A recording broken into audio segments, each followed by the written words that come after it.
Hello and welcome to The Good, The Bad and The Worst, a podcast where we watch movie trilogies and decide which movie is like a fresh dog from a corner store. I'm your host Griner, and joining me tonight... I'm Luke Morgan, and keep my wife's name out your damn mouth! I'm just here with my bad boys. We got some Skittles. I died in a past life and you were a donkey. I don't know. The quotes in this movie aren't my thing. All right, boys, we're doing Bad Boys Ride or Die, the fourth installment of the Bad Boys franchise. We did the trilogy, so if you want to hear how we felt about the trilogy, turn back time. You don't have to do that. Just go to Spotify and find the podcast. It's up there. We talked about it at length. From memory, I think I was the one with the most... what's the word? Appreciation for Bad Boys, the most nostalgia for Bad Boys. Remind me, Luke, how did you feel about Bad Boys in general? So I had no nostalgia because I'd never seen them before. Yep. That was my first time watching them. I enjoyed them for the most part. Yep. Nothing special, but Yep. definitely was enjoyed and wanted to talk about it and thought we had a fun podcast. So definitely check it out. Conan? I would say if they're one thing, it's they're special. Like Bad Boys 1 and 2 are really special movies. Yeah. I feel like they're cultural touchstones. Everybody knows something about Bad Boys. Everyone's quoted it. I feel like, there's scenes and bits and quotes that the whole world sort of knows. And at least even like just the dynamic of Miami and Will Smith in there just solving crimes. It's like, this is Bad Boys. Are kind of probably more like, I feel like Bad Boys more than even like Men in Black or anything else made Will Smith the name that he is today. A name that he's actively tried to destroy thanks to wives' names in his mouth, but that's a whole other thing. But the original trilogy is interesting because I think the third movie is divisive, and I like them all. I don't think they're amazing films by any means. Like 1 and 2 are a really unique sort of special little duology, and the third one is an interesting attempt at recreating, but also rebranding. Like it's definitely different to Michael Bay. Yep.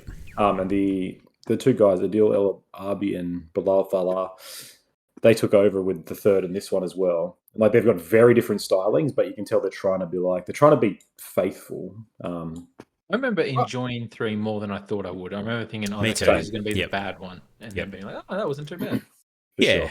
Yeah, I think we were all pleasantly surprised by the third one. Michael Bay's best films. I think we might have floated that idea out there somewhere maybe. But that or Transformers 1. Maybe. Yeah. Transformers 1. But we'll get to those one day. The Island. I like The Island's too. Underrated. That movie's good. No, Michael Bay.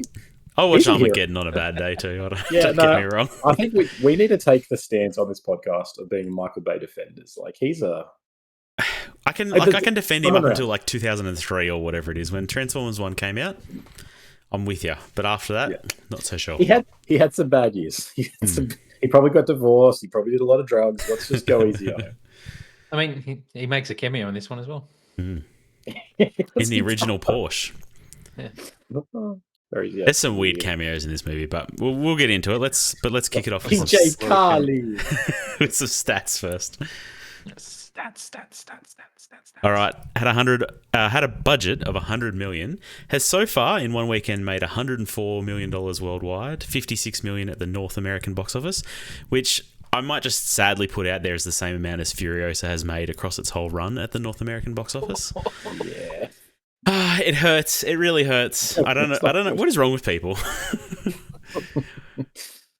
That's another podcast. I know. We could talk at length about it. And we did talk at length about Furiosa. You should go and see it, or at least listen to the podcast from last week, from last fortnight. The critical response, Metacritic of 54. The other 3 films had 41, 38, and 59, respectively. Which I think there's a Metacritic problem where old reviews are kind of a lot more harsh than current reviews, but. It's a weird ordering to get out of that. Like 38 for number 2 is very strange. I'm being a little bit facetious when I say Michael Bay, we need to reevaluate. But I do think he's had a bit of a reevaluation where for a long time, everybody was shitting on him, and I as well. Were like Michael Bay, you know, that cliche is like Yeah. he's got 15 helicopters to film one car crash, and he's just like slow mo jerking off into explosions that he's done. And that all started with the Transformer sequels. I think just Yeah, brought Michael Bay into that. Like, I think like that's really cemented the hate. But I think after seeing what we've had, you know, the Marvelification of film, a lot of people look back and go, you know what? Maybe he actually wasn't that bad. He was just doing something we didn't appreciate at the time. And so Bad Boys, I think, is a big example where number 2, especially, has got so many quotable moments, so many iconic scenes.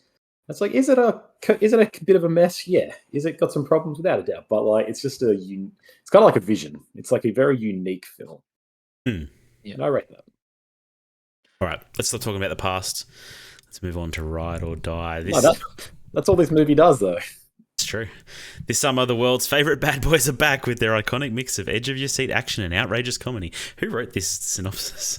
But this time with a twist, Miami's finest are now on the run. I probably should have looked at that before I started. The creator. IMDb's usually pretty good, but they're slobbering all over bad boys, apparently. It's still an advertising mode. That is like... Must be. That's an AI-written advertisement. Must be. So, just quickly, because I know I've struggled with this a lot recently, and just gauging from a couple of things Grant said before we started recording, do you reckon that the creators of this really were like kicking themselves that they named the third one Bad Boys for Life? Yep. Because I keep calling this one Bad Boys for Life. And they could have had at least the 4 once. in there, and I literally, even before I walked in, I was like, I googled Bad Boys like full life runtime, and I was like, okay, not too bad. It wasn't until I got out of the movie I was like, that's right. That was Ride or Die. That was a different length. But nice. Yeah, it could have been perfect.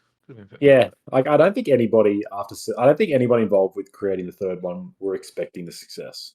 Like that was a real. I assume we talked about it, but like that was a real surprise because it was still during pandemic. It was 2020, so I'm trying to think. I think I must have seen it before. It was before everything locked down here. It was January 2020. Yeah. January. Yeah. So it was right before the whole thing settled in. So yeah. But like made 426 million worldwide. Like I just don't think anybody in the world was expecting that success. Like that was a pretty solid effort. So yeah, like they used up all their strengths there, and you're right. It's a shame we couldn't get they could have done like Bad Boys Forever. That would have been a pretty great title. Number 4. Oh, Ride or Die. Ride or Die. It is what it is. There's a lot about death in this, so. This is definitely a movie.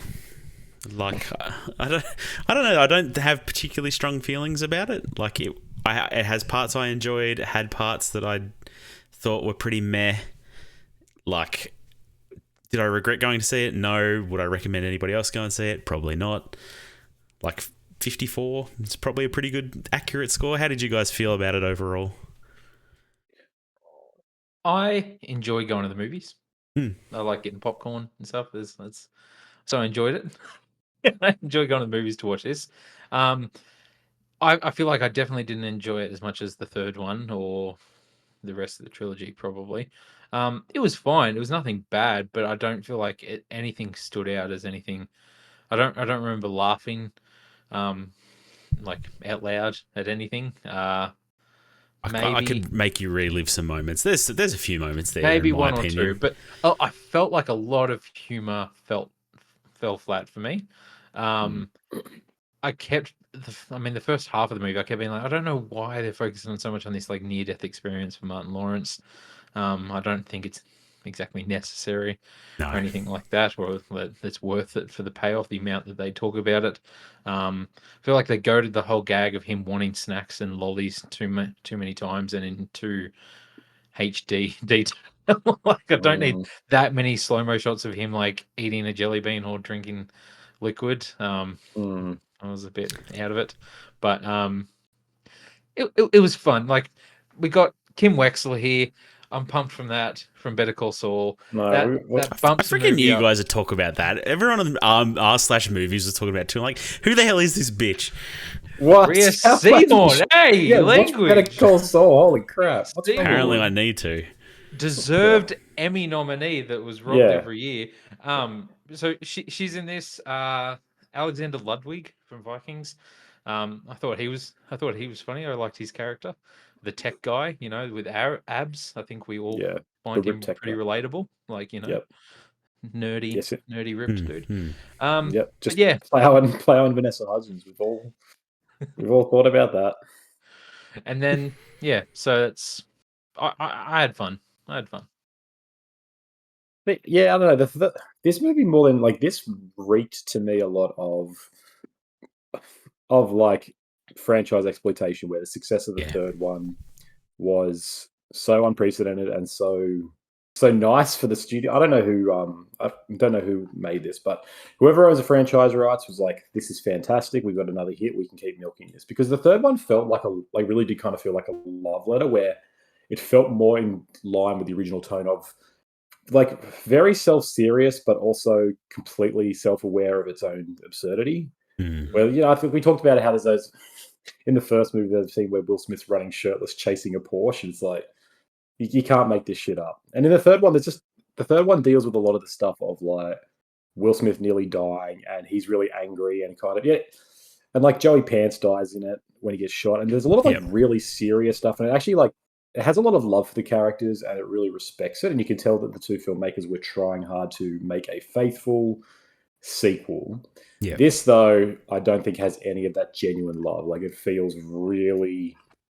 It just kind of feels a bit cheap. Like, the humor is so We made money misplaced. off it. We need to do this again. And they're just like, well, here's a huge payday. They're like, as if we're going to turn that down. Yeah. And I wonder how much of this was Will Smith being like, I need a win. Please, for the love of God, guys, give me a win. I think that was before the flap, the third one. So yeah, exactly. Like, he was still really golden. So this one, I mean, I don't think people care that much about him. Like, I don't think people care as much about the slap as he probably does. But I just feel in some way like I wonder if this was him being like, I really want this to happen because people love it. Is he like poisoned in Hollywood? Is he blacklisted in Hollywood now? Has he done anything big since King Richard? He made nothing that I'm aware of, but there probably is something. No, straight off the heels of that, he made this for Apple movie called Emancipation, which was like a slave drama. And I never saw it, but all the talk around that was like this. I think that was probably in production in some way before the Oscars, but a lot of the talk around that was like, this is him trying to really trying to regain that sympathy. Because it was a very, like very awardsy, very heavy-handed, like the story of this escaped slave. Heavy. And, yeah, he's heroic, showcase for his acting. But since then, I think this is. I'm just having a quick look. That was it. So Emancipation 2022, and then this. So I don't think he's black. I think the whole thing around his personal life is like gone both ways for him, where people are so aware of. Like, people are also sympathetic for him. They know he's pretty crazy and you shouldn't have slapped someone, but they also know that he's the victim. People feel bad for him. Yeah. People are like, this guy is not. Like, this guy's a bit of a victim of Jada's weird things as well. So yeah. You did get that impression, but I don't know. I was surprised. Like, I was standing in line to get tickets for this movie. There was that many people that I had to stand. No, there wasn't really, but the people doing the person doing the tickets was also cleaning the cinema, so I had to stand and wait. And I don't want to call them old because they're probably only 2 years older than me. But the people behind me were talking about the slap, and I'm like, okay, people freaking care about the slap. All that I saw so many headlines for this movie. Bad Boys Ride or Die recreates the slap from Oscar night or something like that. And so I was looking out. Yeah, I was looking out for it. I'm like, there's going to be a moment where they're going to play on it somehow. And I think what it was Martin Lawrence slapping Will Smith to like break him out of his panic attack. Because that's that. No, it's such a reach. I totally agree. It's the only thing I can think of that even resembled that in any way, shape, or form. So I don't know if the marketing department's trying to play that up a little bit. Who knows where this is coming from? That's probably what it is. But it sounds like it worked, right? If you were like, I've got to see this slap. Like, yeah, I think there's some people who say that. That's what the people in line were saying too. And I'm like, well, obviously other people have heard this shit too. I'm not gonna lie. Like, before he shot that dude, if he'd like at the very end been like, keep my wife's name out your damn mouth, and shot him, I would have cheered. I would have been like, that's what I was expecting to happen based on the headlines. And do you think they would have got away with that? Yeah. I think it's like, I think Will Smith has power. I think he would have had the final say or nay against that. And I don't. This is the impression. I don't think he would want that. Like, if he's gonna get like in front of the Oscars and slap Chris Rock, I don't think he's gonna want to be like, make light of it. I think it's really sensitive and personal to him. So I wonder if maybe there was an idea of that, and he was like, "Nah, tone it down, or just cut it." Like, Yeah, I agree. Like if he didn't want to do it, I don't think there's any way they could have made him do it, and they can't do this without him either. Obviously, right? Like this movie doesn't happen without him. exactly. They could probably get away without Lawrence. No, probably not. But No, I mean, what did you guys think of Martin Lawrence in this movie? I quite liked him. I didn't mind his sugar Hulk out in the shootout in the art gallery. Like that was kind of fun. From memory in the third one, I thought he was kind of a non-character, and I felt like in this one he actually had a bit more to do. Yeah. I enjoyed him personally. Martin Lawrence is just this character. Yes. To me, I feel like he's dusting off like the old acting chops just for these movies if they're going to do a Bad Boys movie. I don't know. He might be doing other stuff on the side, some serious dramas, but I don't think so. I don't know. Like, I feel like if this movie was to bomb, I could see them, having like I don't know. My favorite thing. The funniest thing from this film for me was Reggie. And Reggie's involvement, him just turned into a John Wick in that room, and then it finally ending with them being like intimidated of him a bit, like, oh, this guy's got something crazy in his eyes. Yeah, I like that, and I had this vision after that John Wick scene where I was just like, oh, is going to be this whole thing where maybe he moves into like a bad boy, but I don't know. It's Reggie and Will Smith's son. They take over the reins. It kind of feels like they're hinting at that, where he comes up to the camera and like smiles. It's like, okay, maybe he's man in the barbecue. But I think they were trying to do that in the last movie, potentially pass the baton onto what's their crew called? I don't know. There's two of them in this movie. I feel like there was more than that in the third movie. But there was the SWAT team or whatever they are. They had some acronym, but I can't remember what it was. But I feel like there's been a few movies over the years recently where they've remade an older property, tried to pass the baton on to another, like a younger crew, and it just doesn't work. Like it just, I think they realize that here, which is why we just get them two back again. And it doesn't feel like there's any real attempt in this one to pass the baton, except for maybe Reggie. But you end up getting Harrison Ford coming back for another movie and saying, "Oh yeah, my son died." Yes. Yeah, Indiana Jones was the other one. He's not taking over. On. Yep. He's dead. Yeah, for sure. And I don't know why this is coming to mind, but the Bourne Legacy as well. Jeremy Renner, comes up. Yeah.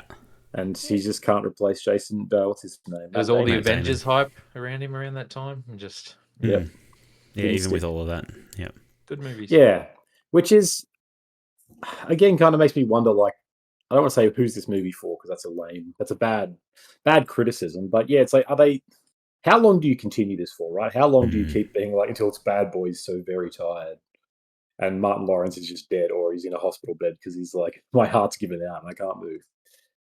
I wonder if they don't at least try it one more time. I reckon they at least go once more. Not that I think they should by any means. I don't think they should have even made this film probably, but I think given the success of it and the fact that other properties like Furiosa, which seem like sure hits and seem like home runs, flop, and this movie's come out and looks like it's going to be very successful, I don't know. I think there's a boatload of cash ready for Martin Lawrence and Will Smith to do this again.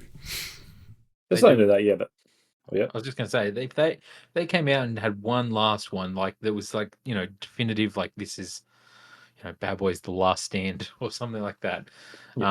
They get Chris Rock as the big bad in it. That would sell. That would print money. Chris Rock kills Will Smith's wife, and it's like, he's gonna get revenge. That's suddenly his wife's played by Jada Pinkett. And she's not interested in him at all. There's clearly no chemistry between the two of them.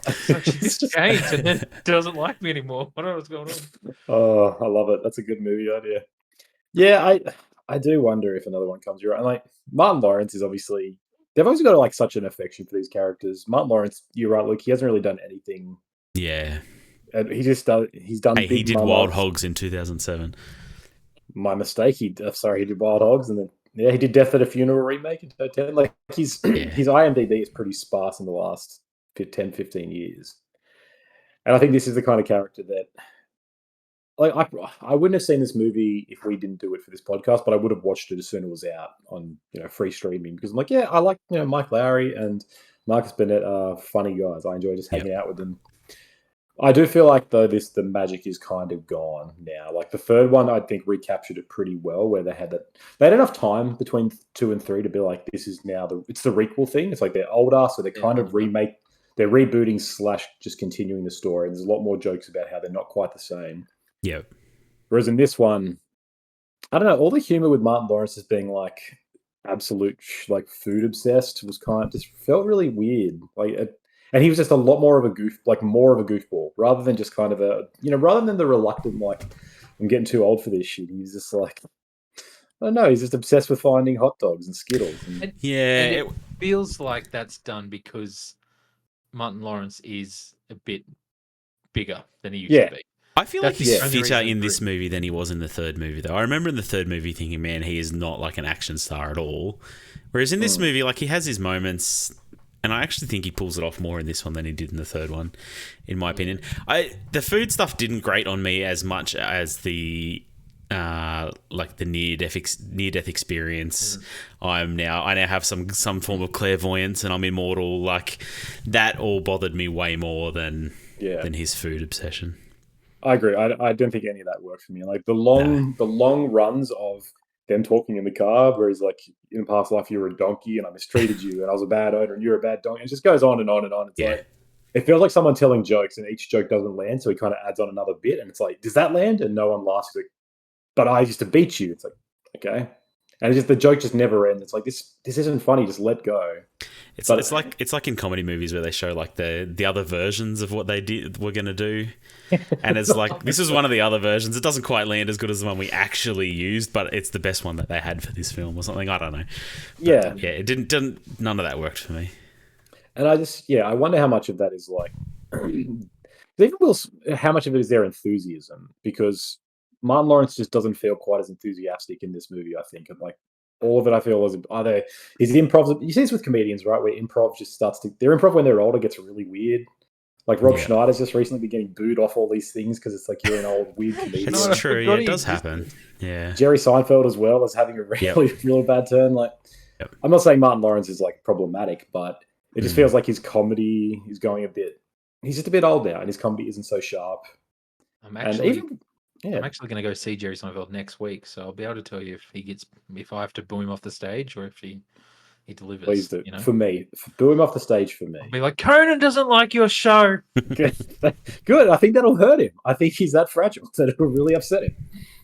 But I don't know if either of them are that enthusiastic for this truly. Like, it comes down to what I said before, where I just think it doesn't feel genuine. It doesn't feel like any of them want this. It feels a little bit more like cash grabs or cheaper sort of marketing. But yeah, because the near-death stuff is really, like, so much time spent like in the alternate universe because they need to get Joey Pantoliano in here. Yes, yeah. And I'm like, that's where it feels the most egregious, because like you clearly need him because he's the third element of the bad boys. They killed him off. Yeah, it's like, what do we do? We have a weird conspiracy and it felt good in the third one because it was like, oh wow, like it's serious. And then it's like, oh, but look, here's a video that he left, and now we're gonna bring him in this way, and it's just it's 100% them just going back on what they did because they're like, okay, cool. No, we got a few more kilometers left in the tank. Like that's Yeah, like, I mean, how are they going to squeeze? Sorry, you go. No, I was going to say something. How they cannot do this again, right? Like he can't appear as a ghost again, right? No, that'll come out. Then he faked his death. Then it'll have to be some big protection thing. That's what I was imagining, right? Like maybe it's all a setup, or it'll be like Rhea Seehorn's got a bigger character and she's having flashbacks to her father, and it's just like... he just morphs into him. Yeah. I love it. She's got an uncle and it's played by Joey Pants as well. Yeah. His twin brother, which didn't we tell you? Just do the Big Mama House thing. You go to his house and it's just Joey Pants playing like 6 characters. Heaps of characters. Hey, I'd be more interested to see that, honestly. That sounds really compelling. Yeah. So Rhea Seehorn, Grana, you didn't know anything about her or like. What do you think of her in this movie, I guess? I think she's fine in this movie. She doesn't have a ton to do, right? Like, no. I don't know. Like, you know, she has a pretty good moment at the end there. Although the conclusion to Will Smith's son's character is pretty bad, but yeah. Don't worry, cops let their own off all the time. They're like, it's all right. He's my son. He murdered people. Just go free, whatever. It's such a cop out to like. Well, now he's on the run and we'll never see him again. Like, what a great way to wrap up your son's arc, right? Yeah. Off into the sunset. I was really disappointed with her in this. Like, not because she's bad. You watch Better Call Saul and you'll see she's one of the best actresses working. Yes. But she is like, she's clearly got nothing to do here, and there is no reason for her to be cast here. Like, there is no moment. Her plot's really nonsensical. It's just there to be like, I am another. I don't know. I guess I'm another force that is making you. I want to kill your son. Yeah, that's putting the stress on. That's putting tension into this drama, and it's like, she's not the actress for that. She is not the hard badass who's like comes up and gets in people's faces, right? Like, that's not where her strength lies. She's a very nuanced, quiet sort of character actor. So I don't know why you're putting her in this role as like badass sheriff with a gun. It's weird. I respect it. Give her jobs. Maybe they were just big Better Call Saul fans, and they're just like, we need to get her in a role. Like, honestly, I assume it's an acting gig, right? Like, I heard DJ Khaled put in a good word for her. Apparently they're friends. I don't know. Yeah, he's we the best. Her character arc was very strange. Like, it went from, oh, I'm at your wedding and I love you guys and thanks for paying respects to my dad, to your son fucking killed my dad and I'm gonna get you guys and I'm gonna get him. Like, fuck all of you. Like, yeah. Even for like an officer to be like, if I see your son on the street, I'm gonna kill him. I'm just gonna I'm gonna shoot him. Like, in front of the whole room of detectives, and they're just like, yeah, okay, cool. Yeah, that's fair. It's not very professional, but it's America. it's a pretty standard day. Wild West. The black guy. Maybe that's why they cast her. I mean, this movie makes that joke 100 times. Yeah. Even the crocodile's racist. Yeah, that's right. Yeah, that's right. Ian Gruffudd's in this. I feel like I haven't seen him do anything for quite a while. I'm like, the thing, I like him. Like, he's a really interesting actor. Like, he's kind of like the version of someone who he reminds me of. I always forget, but it's like he's got that face where you're like, why aren't you a leading man in every movie? And he's like, I guess you're just kind of like a slightly different version or a bit of a less than actor than the others. Like, I don't know. He reminds me of Aaron Eckhart a lot, where I'm like, you have the leading man looks, but for some reason your career just never went that way. But I really like him. His character in this is, again, the most awfully telegraphed twist. As soon as he turns up, you're like, oh yeah, he's the bad guy. Yep.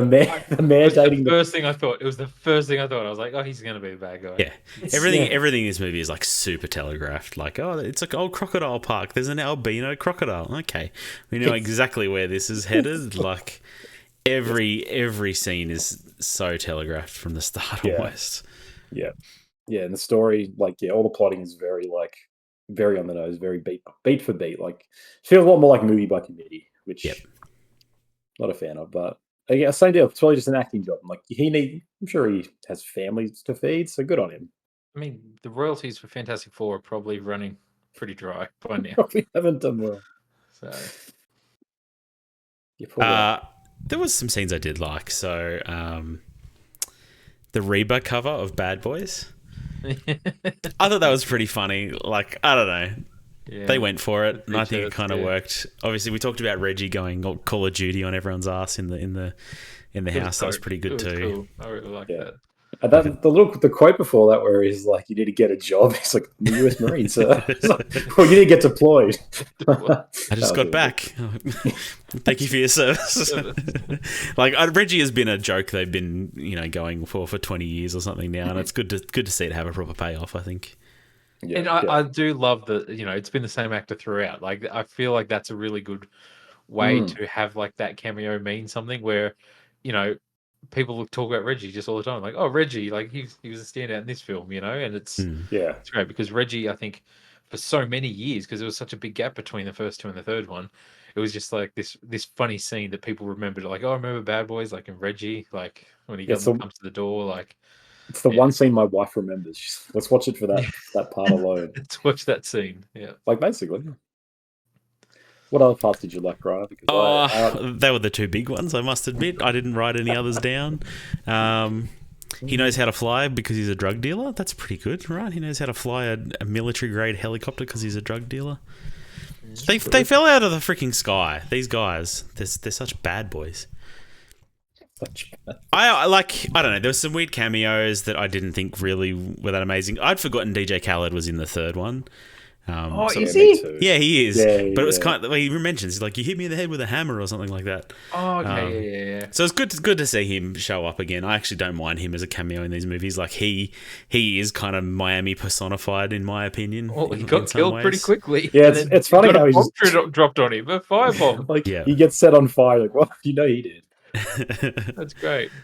Yeah. Now I want him to come back in the next one, just like burnt. Just like, hey man, you dropped a firebomb on my head. Yeah, Another one. If the next one leans more into comedy, that would also be great. Like, you'd easily figure DJ Khaled and Joey Pants as 6 people. Like, yeah, make go that nuts. movie. Let's give DJ Khaled some more comedy roles.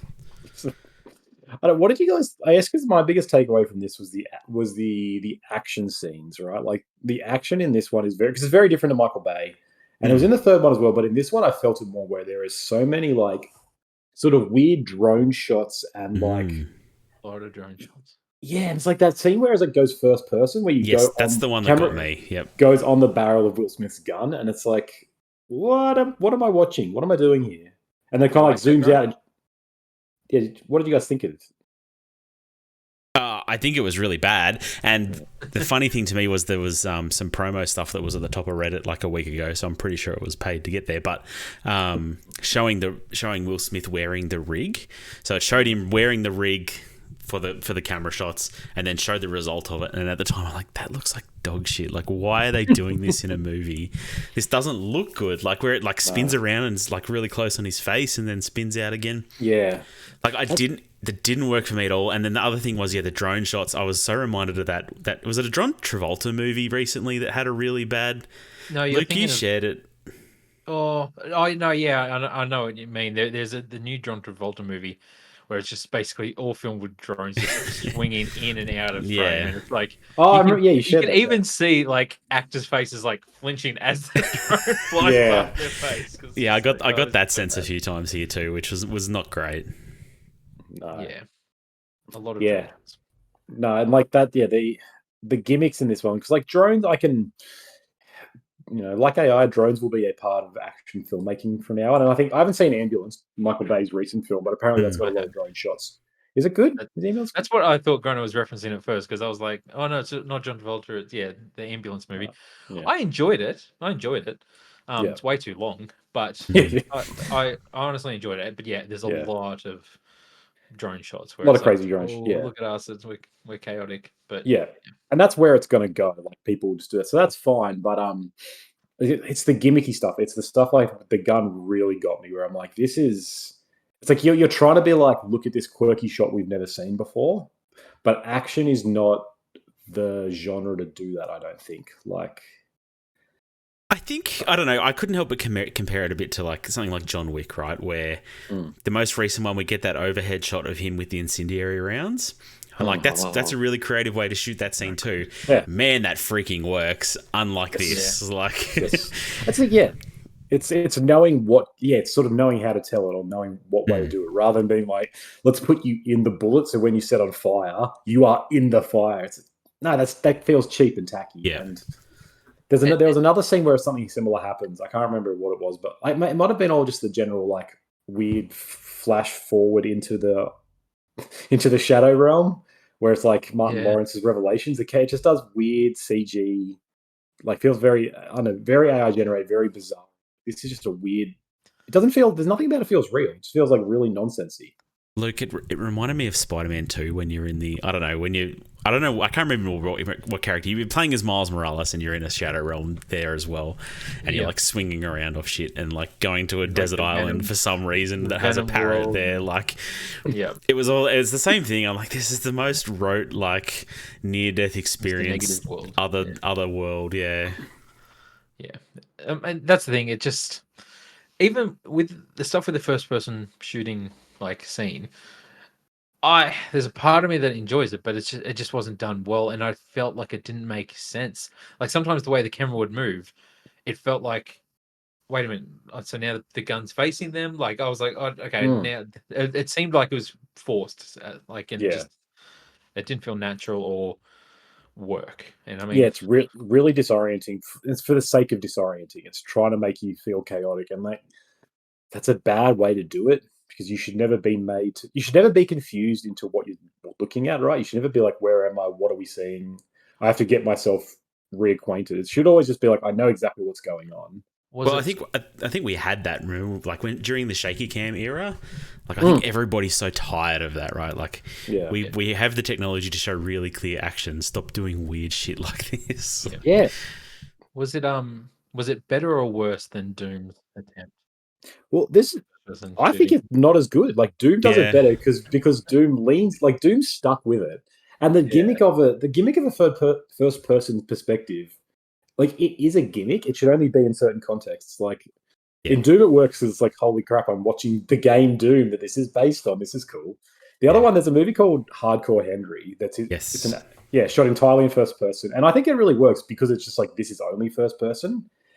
And even then, it's like it's chaotic, but it's still very clearly shot. It's not like just nonsense. Whereas in this, like the weird, like you said, like the weird, like it's there and then it twists around and shows you someone's face, then it twists back, then it twists away and shows someone else dying. It's like I'm all over the friggin' shot, and this doesn't serve any purpose. Me seeing who he shoots doesn't make me be like, am I supposed to feel more like I'm with Will Smith? Then don't show me someone else in the background. Like.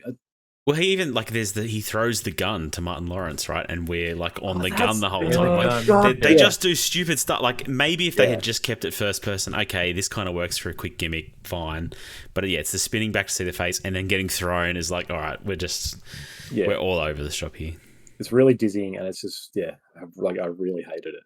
As for the ultimate set piece, for the thing that's meant to be like the big showdown, the crazy action, and then you get a handful of fights that are good. Like you get the part where Armando's trying to protect a little girl and he's got to wrestle the three guys and they're cutting him. Like, this is fine. Do more of this. Do this better, and make this the whole sort of thing. Then you don't have to try to be like, but what if we had a section that was first person? Yeah. This movie had a lot of like loose ends. I don't know if you guys noticed them, but like there's the hacker chick on the other team with the short hair. She just like doesn't appear in the third act. She just ceases to exist at some point. That's a good point. I was kind of alarmed by the chick who was marrying the mayor. I don't know what her character's name is, but she tries to shoot the plane out of the air that has one of their guys in it, right? Like that pilot is on their team. He was calling out like snipers and shit for them when they're landing, and she's trying to shoot him out of the air to kill her husband. Like, It confused me where I was like, wait a minute, is that guy bad? Like I was like, I don't understand who this pilot is and why is she shooting it down? Especially because the scene right before that, Will Smith's like, we are the only people we trust in this room. Do not tell anybody else who's not here. Like he makes it explicitly clear. It's like everyone here is, and Frank. It's like cut. Yeah. By the way, I'll call my pilot buddy. Yeah. It's just like what the like. You literally said scene for scene. You're like, do not tell anyone. It's like now we've got another guy. It's so weird. And then there was the guy who had infiltrated the. What's your favorite chick's? What organization is she in? She's not a district attorney. Whatever she is, she's like she's FBI. She's she's not FBI. She's like else. State police, a trooper. She's a trooper, federal agent or whatever it is. Anyway, there's a guy who had infiltrated her team, who was part of the cartel. So there's the moment where they're trying to. The helicopter crashes in the... Let's really deep dive into this guy. The helicopter crashes in the lake. They're looking for the bodies of Will Smith and that. They don't find them. And he's backing her up saying, no, it's definitely a case of them killing everybody on board and escaping with his son. Dude with white mustache. Yeah, I know who you're talking about. Anyway, was it revealed that he was... Because he's there at the end.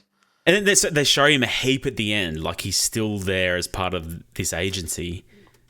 I didn't think he was corrupt. I think he was just the boss. Then he just I read it as like you meant to think he's corrupt, but then I read it as he's just like he's a committed law guy because he's like, pulled it down. maybe he's really, I could really have wants to sworn we crack down saw on him these- saw him with the cartel at some point, but maybe I'm implying that. Maybe I'm imagining that part. I mean, I might have missed part of I'm it. gonna I go don't- see this movie again. That's I need to fill this plot hole. I really need to think. I couldn't grasp the highly cerebral. Was the mustache man corrupt? That's a good YouTube. That's a good YouTube video. Put his face up there, like corrupt question mark. That's our Corrupt? thumbnail. That's our thumbnail. That's- All right, this podcast. Bad podcast boy is gonna question do mark numbers. exclamation. Right. I wonder Yeah. if we could. Maybe we could get that actor on. Surely he's not that busy. Let's interview him Maybe we can about get his Reyes- experience. Do you reckon we get Ray Seahorn on and be like, "You were done." Are we just talking about Better Call Saul? Just talking about Better Call Saul. Joey Pants is really good in this though. His 3 scenes, his Yeah. flashback where he's like, "It's not your time." What's he doing these days? Not much. I think he's probably living in the shadow realm, just Yeah. providing wisdom to anyone who comes Telling by. people when it's their time. Yeah, like he is the Grim Reaper. I don't know. Did either of you actually think like Martin Lawrence was going to die at the end? No. He's Yeah, I think it was building to that because I think that's what their play is, that it's not your time. He's standing at that beach.